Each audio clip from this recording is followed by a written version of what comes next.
Good morning student. आज हम करेंगे हमारा चैप्टर नंबर 6। बच्चों हमारा जो चैप्टर नंबर 6 है वो है कंटिन्यूटी एंड डिफरेंशिएबिलिटी।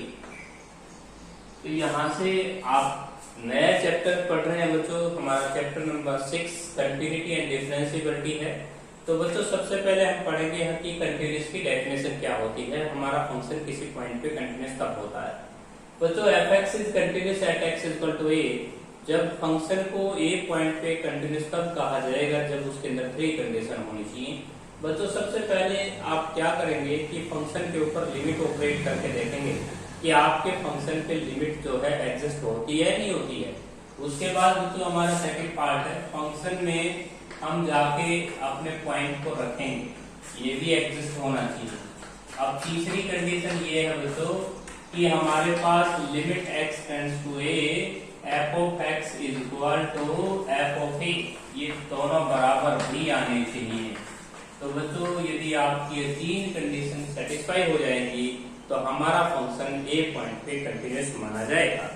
इसके बाद बच्चों हम एक डेफिनेशन और यूज करते हैं। हमारा फंक्शन जो है किसी पॉइंट के ऊपर कंटिन्यूस कब माना जाएगा, जब उसकी LHL जिसको आप लेफ्ट हैंड लिमिट बोलते हैं, उसके बाद RHL जिसको आप राइट हैंड लिमिट बोलते हैं, और उसके बाद बच्चों f(a), ये तीनों इक्वल आने चाहिए। यदि बच्चों आपकी LHL और RHL और f(a) यदि तीनों बराबर हैं तो हमारा फंक्शन कंटिन्यूस कहा जाता है एक पॉइंट के ऊपर। बच्चों सबसे पहले LHL को हम कैसे सोल्व करते हैं, देखिए LHL का जो वर्किंग रूल होता है बच्चों ये होता है limit x tends to a के ऊपर आप हल्का सा माइनस लगाएं और यहाँ फंक्शन उतार लेंगे। a से स्लाइटली कम के लिए आपको कोई ना कोई फंक्शन देगा, उस फंक्शन को यहाँ पुट कर लेना। नेक्स्ट लाइन में आप पुट कर लेना बच्चों x को a minus x where h is very smaller quantity, और उसके बाद देन लिमिट आपकी नई हो जाएगी h टेंड्स टू 0। तो बच्चों आपकी लिमिट चेंज हो जाएगी LHL में काम करते वक्त। जब आप पुट कर देंगे तो आपके क्वेश्चन में h वेरिएबल आ जाएगा। इसके बाद RHL का वर्किंग रूल ये है बच्चों, limit x tends to a plus हो जाएगा और यहाँ पे फंक्शन उतार लेना a से स्लाइटली ज्यादा के लिए आपने x को पुट कर देना है बच्चों a plus x where h is very small quantity, then आपकी new limit h tends to 0 हो जाएगी।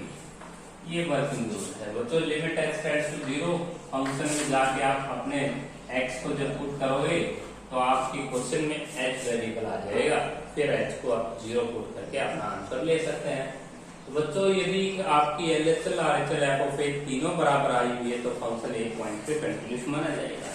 तो बच्चों हम ये 2 डेफिनेशन यूज करेंगे हम इस एक्सरसाइज में। तो हमारा जो पहला क्वेश्चन है वो ये है बच्चों, एक फंक्शन दे रखा है 2x + 3 और हमें इसकी कंटिन्यूटी जो चेक है वो @x = 1 पे करनी है। @x = 1 पे हमारा फंक्शन कंटिन्यूस होगा या नहीं होगा। तो बच्चों देखिएगा, पहली बात मैं आपको बता देता हूँ बच्चों, दुनिया की जितनी भी पॉलिनोमियल होती है ना वो सब जगह कंटिन्यूस होती है एवरी पॉइंट पे। तो ये तो बहुत ही मामूली चीज है, ये पॉलिनोमियल और 1 के ऊपर ऑलरेडी कंटिन्यूस होगा। तो बच्चों हम इसके ऊपर लिमिट लगा के देखेंगे। Limit x tends to 1 f(x), तो हमने फंक्शन लिया, लिमिट के ऊपर हमने ऑपरेट किया, limit x tends to 1 2x + 3 और अपॉन में 1 हो जाएगा। बच्चों आप ये जानते हैं कि लिमिट में काम करते वक्त इंक्रीमेंट फॉर्म नहीं होनी चाहिए। इंक्रीमेंट फॉर्म का मतलब है 0/0, 0 raised to power infinity, infinity raised to power 0, infinity raised to power infinity। तो बच्चों 7-8 टाइप की होती है इंक्रीमेंट फॉर्म, 11th क्लास में पढ़ाया था मैंने। अब यहाँ पे देखिए x को 1 पुट करेंगे तो आंसर आ जाएगा 5, क्योंकि आपने अप्रोच दे दी है, x को आपने 1 की तरफ अप्रोच दिया है तो आंसर आया 5। इसके बाद जो फंक्शन में 1 पुट कर लो, फंक्शन में 1 पुट करेंगे, फंक्शन क्या है आपका 2x + 3, फंक्शन में 1 पुट करेंगे 5 आ जाएगा। तो बच्चों कोई बच्चा ये नहीं करेगा कि x को आपने यहाँ पे 1 पुट किया यहाँ पे 1, फर्क क्या है, फर्क यही है बच्चों, यहाँ लिमिट के जरिए पॉलिनोमियल पुट किया है हमने फंक्शन में। तो बच्चों आपकी दोनों कंडीशंस बराबर आई हैं। Limit x tends to 1 function के ऊपर आपने लिमिट लगा के देखा है और f(1) भी इक्वल आया है, तो आप फंक्शन कंटिन्यूस बोल सकते हैं। तो ये तो ऑलरेडी मैंने बता दिया था कि ये फंक्शन कंटिन्यूस इसलिए है क्योंकि कॉलम में हर जगह कंटिन्यूस हुआ करती है। इसके बाद आते हैं हम क्वेश्चन नंबर 2 के ऊपर। तो बच्चों हमारा जो क्वेश्चन नंबर 2 है उसको हमें चेक करना है, फंक्शन हमें कंटिन्यूस चेक करना है x इक्वल टू 1 n के ऊपर। हमारा जो फंक्शन है वो x raise to power n है, f(x) equal to x raise to power n। तो बच्चों इस क्वेश्चन के ऊपर जब आप लिमिट ऑपरेट करेंगे तो ये हो जाएगा आपका limit x tends to n और हो जाएगा x raise to power n। x की पावर जो n है इसको हम क्या लिख सकते हैं बच्चों, इसको हम लिख पाएंगे x into x into x into how many times n times. हम इसको इस तरह से रिप्रेजेंट कर सकते हैं। अब बच्चों ये जो n है ये हम हर एक के फंक्शन में अलग अलग करेंगे क्योंकि लिमिट की जो वर्क होती है वो प्रोडक्ट में भी अलग अलग ऑपरेट हो जाती है। तो हम इसमें n रखेंगे n, इसमें भी n अप्रोच दिखाएंगे, इसमें भी n करेंगे, how many times n times. तो बच्चों n को अगर हम n बार मल्टीप्लाई करें तो आंसर आ जाएगा n raise to power n। इसके बाद बच्चों हम फंक्शन जो ले रहे हैं f(x) इक्वल टू x की पावर n, इसमें हम n रख लेंगे x की जगह तो हमारा आंसर आ जाएगा n raise to power n। ये दोनों बराबर हैं बच्चों, हमारा फंक्शन कंटिन्यूस होगा x इक्वल टू n के ऊपर। तो ये इसके बाद आते हैं बच्चों हम क्वेश्चन नंबर 3 के ऊपर।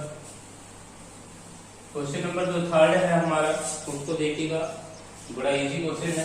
क्वेश्चन नंबर जो 3 है बच्चों वो है आपका f(x) equal to x square minus का 4 और अपॉन में x माइनस 2 और x नॉट इक्वल टू 2 और उसके बाद बच्चों x इक्वल टू 2 के ऊपर जो हमारा फंक्शन की वैल्यू है वो दे रखी है 0।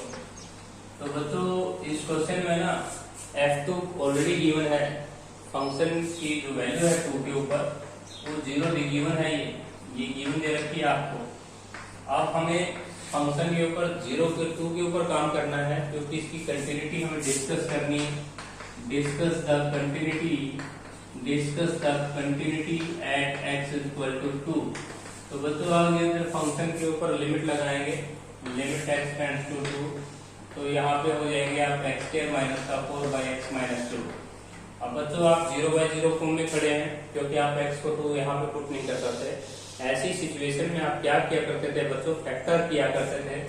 x स्क्वायर माइनस 4 का हम फैक्टर करेंगे x माइनस 2 और x प्लस 2, यहाँ से x माइनस 2 कैंसिल हो जाएगा, x माइनस 2 से x माइनस 2 कैंसिल। हम अपनी लिमिट को अब पुट कर पाएंगे बच्चों, x प्लस 2 बाई 1 2 पुट अगर करते हैं तो हमारा आंसर 4 आ जाएगा। तो बच्चों ऑथर ने ये कितना रखा है f2 के ऊपर 0, तो हमारा फंक्शन डिसकंटिन्यूस है। हमारा जो फंक्शन है वो नॉट कंटिन्यूस है क्योंकि ऑथर ने जो लगाई गई जो कंडीशन थी उस कंडीशन से f(x) इज नॉट कंटिन्यूस। आप यहाँ पे लिखेंगे कि हमारा फंक्शन नॉट कंटिन्यूस है x इक्वल टू 2 क्योंकि बच्चों ये दोनों वैल्यूज हमारी इक्वल नहीं है। ऑथर ने f2 0 दे रखा था, हमारे पास रिक्वायर्ड आंसर 4 आया, दोनों मैच नहीं कर रहे हैं। बच्चों ये जो क्वेश्चन होते हैं ना, इन क्वेश्चनों को हम रिमूवल डिसकंटिन्यूटी कहते हैं कि बच्चों इन फंक्शनों की जो कंटिन्यूटी है हम उनको पल भर में चेंज भी कर सकते हैं। यदि ऑथर यहाँ 2 के ऊपर 4 दे देता तो फंक्शन कंटिन्यूस बन जाता। तो बच्चों ऐसे जो क्वेश्चन होते हैं उसको हम डिसकंटिन्यूटी रिमूवल डिसकंटिन्यूटी के एग्जाम्पल कहा जाते हैं। इसके बाद दोस्तों हमारे पास आते हैं क्वेश्चन नंबर 4 के ऊपर। f(x) हमें दे रखा है x स्क्वायर माइनस का x square minus x minus 6 है और नीचे हमारे पास डिनोमिनेटर में है x स्क्वायर माइनस 2x और प्लस 3 है, माइनस 3 है सॉरी, और x नॉट इक्वल टू 3 और x इक्वल टू 3 के ऊपर ऑथर ने जो वैल्यू दे रखी है वो दे रखी है उसको 5/3 और इसकी हमें कंटिन्यूटी डिस्कस करनी है। डिस्कस द कंटिन्यूटी हमें चेक करके लेके आनी है कंटिन्यूटी। तो बच्चों कंटिन्यूटी हम चेक करेंगे एट x इक्वल टू 3 के ऊपर। ये हमारा क्वेश्चन है, स्टेटमेंट लिखिए बच्चों। हमारा क्वेश्चन नंबर ये जो है ये हमारा क्वेश्चन नंबर 4 है। तो बच्चों इस क्वेश्चन में ध्यान से सुनिएगा, जब हम इस फंक्शन पे लिमिट करेंगे x टेंड्स टू 3 तो देखिए वो वैल्यू अगर 5/3 के इक्वल तो आ गई तो ये फंक्शन हो जाएगा कंटिन्यूस क्योंकि ऑथर ने 3 के ऊपर 5/3 दे रखा है। तो अगर आपकी लिमिट अप्रोच करने पर आपका आंसर अगर 5/3 आया तो आप इस फंक्शन को बोल देंगे कंटिन्यूस, वरना हो जाएगा ये डिसकंटिन्यूस। बच्चों आप 3 को पुट नहीं कर सकते क्योंकि आप 0/0 फॉर्म में खड़े हैं। 0/0 फॉर्म को हटाने के लिए आप करें फैक्टर। जैसे आप फैक्टर करेंगे आपकी 0/0 फॉर्म हट जाएगी। इसके फैक्टर हो जाएंगे x - 3 x + 2 और इसके फैक्टर हो जाएंगे बच्चों x - 3 और x + 1। अब यहाँ पे x - 3 से x - 3 कैंसिल, 3 पुट करेंगे तो ये देगा 5/4। ऑथर ने दे रखा है 5/3, आपका आंसर आया 5/4 सॉरी। तो ये फंक्शन डिसकंटिन्यूअस हो गया एट x = 3 के ऊपर। बच्चों आज हम अपना लास्ट क्वेश्चन करेंगे, 5th क्वेश्चन, क्योंकि नया चैप्टर है, आप इस चैप्टर को सीखेंगे। तो बच्चों 5th जो क्वेश्चन है वो है हमारे पास sin 2x अपॉन में हो जाएगा sin 3x और x ≠ 0 और बच्चों x = 0 के ऊपर जो फंक्शन की वैल्यू दे रखी है वो 2 दे रखी है। तो बच्चों इसकी हमें कंटिन्यूटी डिस्कस करनी है एट x = 0 के ऊपर। तो हम कंटिन्यूस चेक करेंगे। तो बच्चों हम इस फंक्शन पे लिमिट लगा के देख लेंगे। लिमिट x → 0, ये आ जाएगा sin 2x sin 3x। अब बच्चों एक 11th क्लास में एक रिजल्ट होता है कि साइन के पास जितना एंगल हो ना ऊपर उतने से डिवाइड कर दो, उतने से मल्टीप्लाई, 3x से डिवाइड 3x से मल्टीप्लाई। अब यहाँ पे देखिए ये 1 हो जाएगा और ये भी 1 हो जाएगा, लेकिन इसके लिए आपने थोड़ा सा लिमिट में बदलाव करना होगा। यदि लिमिट में x → 0 और एंगल आपका 2x है तो आप अपनी लिमिट को 2 से मल्टीप्लाई करने पर इसकी वैल्यू 1 आ जाएगी। यहाँ पे एंगल 3x है, अगर आप अपनी लिमिट को 3 से मल्टीप्लाई करके इसके आगे लगाएंगे तो इसकी वैल्यू 1 हो जाएगी और x कैंसिल हो जाएगा। अब बच्चों हम कांस्टेंट से लिमिट लगा नहीं सकते क्योंकि हमारा कांस्टेंट 2/3 है, उसमें x है ही नहीं, तो कहाँ लगाओगे, इसलिए आपका आंसर हो जाएगा 2/3। अब ऑथर ने जो वैल्यू दे रखी है f0 की वो 2 दे रखी है। f0 अगर आपको 2 दे रखा है, ये दोनों बराबर नहीं आ रहे हैं, नॉट इक्वल आ रहे हैं, नॉट इक्वल। तो इसका मतलब ये हुआ बच्चों कि आपका जो फंक्शन है वो 0 पे क्या है, डिसकंटिन्यूअस। तो ये था आपका क्वेश्चन नंबर 5। इसके बाद बच्चों हम करेंगे क्वेश्चन नंबर 6। क्वेश्चन नंबर जो हमारा 6 है उसमें हमें ऑलरेडी एक फॉर्मूला ऑपरेट करना है। क्वेश्चन नंबर जो 6 है बच्चों वो है क्वेश्चन नंबर 6। हमारा जो फंक्शन है बच्चों वो है 1 - cos 4x x² और x ≠ 0 और x = 0 के ऊपर हमारे ऊपर वैल्यू दे रखी है, वो दे रखी है 8। तो हमें इसके कंटिन्यूटी डिस्कस करनी है बच्चों 0 के ऊपर। लिमिट लगाएं, लिमिट x → 0, 1 - cos 4x को फॉर्मूला खोल लें, 2 sin स्क्वायर एंगल का हाफ और नीचे लिखें x²। बच्चों यहाँ पे आप लिख सकते हैं लिमिट x → 0, 2 इंटू में 2 बार लिख सकते हैं साइन फंक्शन को, sin 2x क्योंकि इसकी पावर 2 है, और x² को आप लिख सकते हैं बच्चों x × x। अब बच्चों जितना एंगल साइन के पास है उतना एंगल बनाने की कोशिश करो, 2 से मल्टीप्लाई 2 से डिवाइड, 2 से मल्टीप्लाई 2 से डिवाइड, ये भी 1 हो जाएगा और ये भी 1 हो जाएगा। तो बच्चों आपका 2 × 4 × 8, आंसर 8 आ गया। ऑथर ने 0 के ऊपर कितनी वैल्यू दे रखी है, 8। आपका फंक्शन कंटिन्यूस आया है। तो ये था आपका क्वेश्चन नंबर 6। इसके बाद बच्चों हम करेंगे क्वेश्चन नंबर 6 का सेकंड पार्ट, जिसको आपने LHL RHL से यूज करना है। 6th क्वेश्चन के सेकंड पार्ट पे हम अब तक तो हम डेफिनेशन लगा रहे थे बच्चों, मैंने आपको कंटिन्यूटी की 2 डेफिनेशन लिखवाई थी और उसमें LHL RHL का अब तक मैंने यूज नहीं किया है, लेकिन आप इनइक्वालिटी है इस क्वेश्चन में तो LHL RHL का यूज होगा। sin x/x if x < 0, तो इसके बाद x > 0 के लिए है आपके पास x > 0 के लिए x + 1। तो बच्चों हमें इस क्वेश्चन की कंटिन्यूटी चेक करनी है एट x = 0 के ऊपर। तो बच्चों हमें कंटिन्यूटी 0 पे चेक करनी है। तो बच्चों इस क्वेश्चन में सबसे पहली बात इनइक्वालिटी आई है। इनइक्वालिटी आने पर कोई भी क्वेश्चन इनइक्वालिटी अगर दिखाई दे जाए आप LHL RHL का यूज करें। तो लिमिट x → 0 स्लाइटली माइनस, 0 से कम के लिए आपको फंक्शन लेना है बच्चों sin x/x। उसके बाद 0 प्लस, 0 से स्लाइटली प्लस के लिए आपने लेना है x + 1 और f(0) फंक्शन आप लेंगे बच्चों जहां इक्वल टू निशान लगा है x + 1। आपने फंक्शन में 0 पुट करेंगे तो आपकी वैल्यू 1 आ जाएगी। बच्चों तीनों वैल्यू देखनी पड़ती हैं, LHL भी, RHL भी और f(a) भी, लेकिन फंक्शन वही लें, 0 के भी इक्वल यहाँ लगा हुआ है तो फंक्शन ये नहीं है। जीरो से कम के लिए x को हम पुट करेंगे 0 माइनस x, यहाँ पे x को पुट करेंगे 0 प्लस x, आपकी लिमिट जो है वो हो जाएगी x टेंड्स टू 0, यहाँ पे 0 प्लस x पुट हो जाएगा तो x प्लस 1, x को हम 0 पुट करेंगे 1 आ जाएगा। इसी प्रकार बच्चों यहाँ पे 0 माइनस x पुट करेंगे तो ये आ जाएगा साइन ऑफ माइनस एक्स और नीचे आ जाएगा माइनस एक्स, 0 को आप छोड़ सकते हो, माइनस एक्स पुट कर दीजिए आप। अब आपने लिमिट को क्या करना है, माइनस से मल्टीप्लाई कर देना है, माइनस से मल्टीप्लाई करेंगे तो यहाँ माइनस है, यहाँ माइनस 0 लगाया नहीं जाएगा, माइनस 0 आप लिखेंगे नहीं, 0 लिख दें। अब ये देखिएगा रिजल्ट 11 क्लास का है, इसकी वैल्यू 1, आपकी एनएचएल 1 आई, आरएचएल आपकी 1 आई और एफ ऑफ ए आपका 1 आया। तो बच्चों ये तीनों कंडीशन अगर बराबर हैं तो फंक्शन कंटिन्यूस हो जाएगा 0 के ऊपर। इसके बाद बच्चों हम करेंगे इसका थर्ड पार्ट, 6th क्वेश्चन का थर्ड पार्ट देखिएगा। 6th क्वेश्चन का जो थर्ड पार्ट है बच्चों उसको देखिएगा।